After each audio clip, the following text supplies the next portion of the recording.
So often people like, when people come to clinics at school, quite often they'll bring over like someone who's successful because that'll bring people. Mm-hmm. And they'll be like, "Hey, how did everything work out for you?" Or some kind of question like that. I found more often than not they give almost such an obvious answer, and they're leaving out this like little asterisk that says, "And then I got lucky." They're Right. like, it's like I worked, just practice real hard and learn the songs for the audition, Totally. and then show up and by golly, it'll. And being like, you couldn't have been the only one out of like the 50 people that auditioned that day that like wore the right shirt and Mm-hmm. also played a strat and also Mm-hmm. whatever. Your career went off. Theirs died, Mm-hmm. or are in the middle. Yeah. So again, they just give these things that are again, ignore the luck factor, and then as you find out as you grow older as a student, you find out there's a lot of names that the public doesn't know Yeah. that players know. Um, Might be a large wage gap between those two, Sure. but they're still making a living. Mm-hmm. You Yeah. just don't. Again, players know them. Right. So say there were like a few prodigies at Berkeley. Uh-huh. There's maybe one who is going to tour forever and never have a kid. There's a couple that are probably like in the middle ground. As someone who didn't become, no offense, like a jazz phenom, Mm-hmm. No, I'm glad I didn't. No offense at all. or whatever, how would you recommend people like, how have you been able to keep your head above water? How have you been able to like be a success, etc.? Yeah, I mean, so much of it is luck. I guess that's also like, no matter what really happens, you can't really take it personally because there is so much like chaos theory involved in the whole thing. It really does come down to like, the audition thing is even a more tactile sort of way of looking at it. I mean, it can really simply come down to like one person got, like let's say you've got A&R guy at Concord and he got a ticket to a Broadway show from his in-laws, and the in-laws actually got the flu, so he said, whatever, we're already in the cab, let's go to the first jazz club we see, and they went to X club on Y night and saw this guy there. It can be something as truly chaotic as that, which is that you cannot ever even think or prepare for something like that. You'll kill yourself doing that. It's crazy. And it sometimes does come down to something as goofy as that, where it truly is luck. I mean, luck does make or break it. And that's a hard thing, I think, we can get into the larger, like, socioeconomic question of that, which is that, like, that's America. That's not even music, right? Fair enough. That's But people who aren't lucky can still grind out a living. sometimes, yeah, sure. I mean, I think luck is so interwoven into the system of markets. It is so much about, why does one, to use food again, why does one tomato sauce company kill it and the other one doesn't? Usually because they have an entrenched system of support happening sometimes. I think the older musicians, you'll find a lot of luck, or just generally like killing playing, just being at the right place. In the past, like one of my first tours was the Steps Ahead, and Mike Maneri is a legend in the jazz community, and he was like, he's from the older ilk, and this guy played with Buddy Rich in Afghanistan to like do a propaganda campaign against the Soviets. I mean, this guy has like really interesting musical experience, and he's been through a lot of these eras. And he was like, yeah, man, back in the day, you were just a ripper. You just go to a jam session in downtown in New York, and like you're gonna get gigs. If you were really good, it wasn't a question of if. Yeah. It just wasn't. And I think now there's a little more entrenchment happening, you do see this thing, cause it's kind of pernicious in the music business, which I really don't like, is I've got a real allergy to nepotism, really hate it. And you do see a lot of like, oh, your dad's this thing, or oh, your aunt is that, or oh, you have this trust fund from this thing, because there's a lot of that in the music business right now. You don't have a lot of scrappy people in the music industry these days, in the higher echelons of stuff. Sure. Not a lot of scrap going around. So I think that's luck, and also that's luck. That's luck twice over. That's luck for having talent, and that's not to say any of these people are not talented. A lot of them are, but it's luck for having talent, and then also being born in the right. I mean, that's just random as hell, right? But from a player's standpoint, because that's more like that's like frontman leader material, which is like if you're not striving to be that, and you're just looking to be a player. Hard work does have a lot to do with it, obviously, because this is a hard thing to do. To play an instrument at an elite level is a hard thing to do. But I think more than anything, it has a lot to just do with personal connections, which is what everybody says, and it's such a cliche, and you hear it all the time. But it is that, man. Like, I mean, this pop artist that I'm playing with right now is a total beast. He was like, he lived on the same floor as me at Berkeley. I didn't talk to him for 12 years. And then we became neighbors. Yeah. And we hit, I was like, hey man, what are you working on? I'm working on some tunes, come over. And I'll come over, and I'm like, this shit is really good. We should hang, we should play, let's like make this happen. And then that developed into a partnership, and now we're working on some stuff. So that's truly chaotic. I mean, I wouldn't have planned for that if I tried. I need to move to another neighborhood so I can, like, there's no way. And I think some of that is like, you got to kind of remove yourself from the desire to it's hard to not want to control everything when you have gotten good. If you've gotten good at playing music, that means you said, I want to do this. I dedicated myself to it. I controlled the output, and I became good at it. That means that, so you do develop a kind of sense. I think every great player is kind of a control freak in a way, whether it's outward facing or inward facing, because the instrument will do that to you. It makes you into a, like, oh, if I want an outcome, I just do this and it happens. Great. But the industry is absolutely not like that, And that's the crazy thing. That's the wild thing to realize, is that you want it to be the same as the music is, which is that time in equals product out, always. People that practice less sound worse. Period. Unless you have the one in my Aaron Henry, the guy who played in my first record, he's an incredible saxophone player. The guy literally never practiced and sounded incredible always. So you have 1 in a million who can do this, but generally speaking, time in is what you get out, right?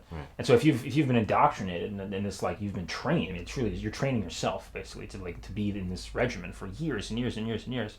And then finally debut yourself into the world and say, like, okay, well, what's going to happen? You expect the world to be just like that, or the music industry to be just like that, to be, I'll play these gigs and that gig, and I'll have this work ethic and do that, and naturally, this is going to come back to give me the result just like music has, just like the instrument has.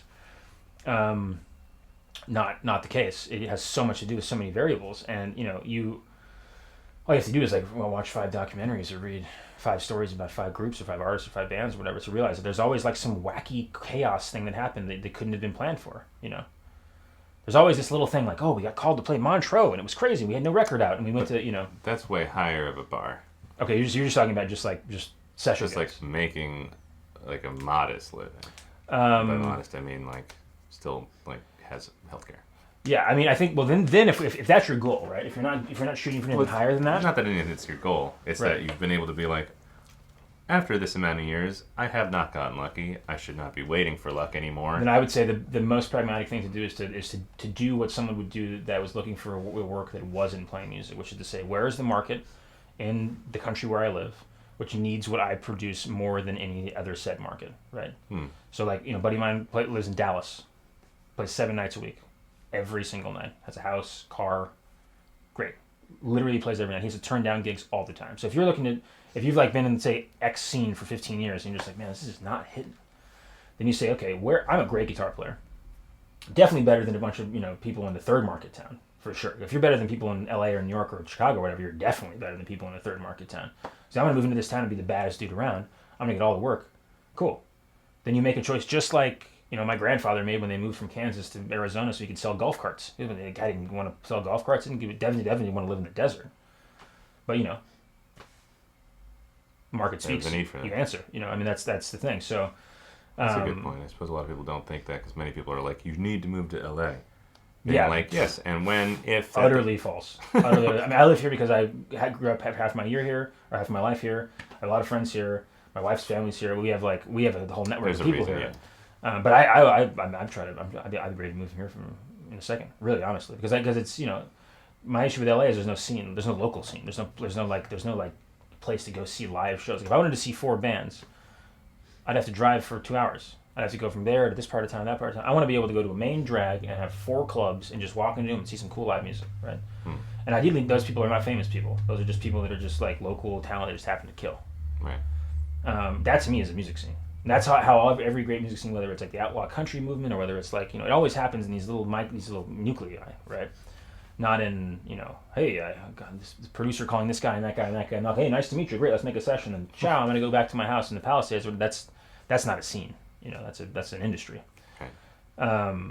And, so that would be my first advice for said player. I would say, like, you got to get out of here. Where are you from? If you're from a small town, cool. If you're from like where's a third market city? Austin's not one of them anymore because that's fully not a third market city anymore. That's like almost first market at this point. But you know, Dallas, Houston, New Orleans, Sure. Portland. Yeah, Portland would be cool. You know, I mean, and just be the dude there. You know, because you know there's this like city. I mean, I lived in New York for years right before I came back home to LA, and this is such a pernicious thing in New York. Like this is the New York thing. If you do not live in New York and not play music in New York, you basically have evaporated. You've disassembled your physical form, and you've now gone into the ether because there's no world outside of that. What are you talking about? Like, what? You're not in New York, you're not doing anything, you know? And it's such bullshit. It's so dumb. It's like, you know, all these guys, and like, you know, you're like living in these like shitholes, and there's like rats and garbage everywhere, and it's like, you know, what book did you read that had you think this is the way to do it? Like, it's an ideological, it's brainwashing almost in a sense, right? Like, and you kind of have to be, because otherwise you wake up and look around you and go like, holy shit, I'm paying $2,700 a month for a studio that has garbage in it, and I'm not happy. You know, and it snows 9 months a year or whatever. Like that's not obscene choice. If you had better options than that. But I also like small towns. I'm like a rural guy. I like, you know, the woods and like simple people. I'm not like I have like a lot of musician friends that I like, but I also have a ton of non-musician friends also that are just like normal dudes and normal people that are not like musical types that I also love to hang out with, you know. So I could see that working for myself a lot more than maybe somebody being like, no, I'm like grew up in Brooklyn. I'm not moving to fucking Dallas where I have to like, you know, get a car and everyone has a 10-gallon hat. I'm not gonna like do that, you know. So I mean, I'm assuming there's no personal.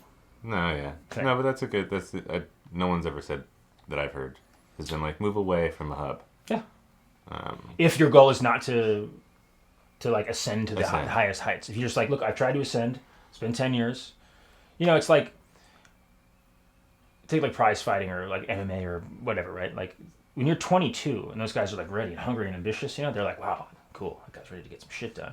But when you're like 35 and you're like still trying to do it, it's profoundly sad. Right. When things start to get sad, maybe move somewhere else and be a badass. Totally. Or become a trainer. Or like, and using that same analogy, like, you know, just there's nothing less honorable than not seeing that. It's far more honorable to say like, you know, oh yeah, okay, cool, man, give it a good shot. I'm proud of myself for the shot that I gave it. I have a lot to show for it. But, like, didn't happen. Cool. Life, you know. Life. I've won life, so I'm not going to continue throwing more years into this bucket.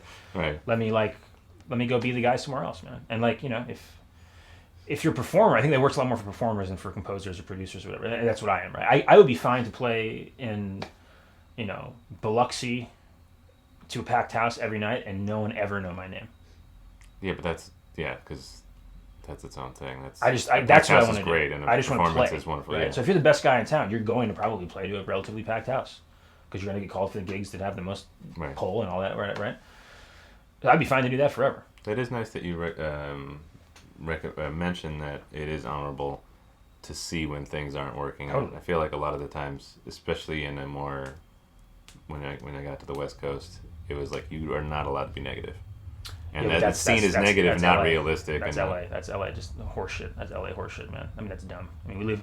How can a town that is based exclusively on vapidly changing one's appearance not be an inherently negative place? You know, like I mean, that there's there's such an undercurrent of insecurity and like self-loathing in LA that to pretend like there's no negativity is so stupid. False positivity is far more negative than negativity, also. You know, far more because we're pretending. Why pretend? Let's be honest. This shit's hard. It's hard to be a musician. It's hard to be a guitar player. It's easy to be a fucking insurance agent, but that sucks. So, you know, we're trying for harder things here. Shout out to all the insurance agents. I mean, yeah, no. Maybe you're all Charles. If you're an insurance agent watching this, you probably don't want to be. Yeah, fair enough.